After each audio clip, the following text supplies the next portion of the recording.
Israel's Consumer Protection Bureau said on Tuesday it was investigating Apple over a failure to disclose to consumers that its software could slow performance in some iPhones. The Consumer Protection and Fair Trade Authority said in a statement it had questioned the head of Apple in Israel, Roni Friedman. A spokesman at the authority said it had the power to levy significant fines in civil proceedings, but that it was too early to discuss such a possibility. A spokesman for Apple in Israel declined to comment. Apple acknowledged in December that its software sometimes deliberately slows phones with weak batteries. It apologized and cut the price of battery replacements for affected phones.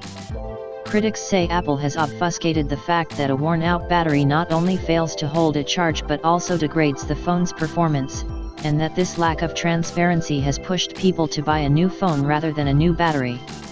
Government agencies in countries ranging from Brazil to France and Italy to South Korea are also investigating Apple following complaints.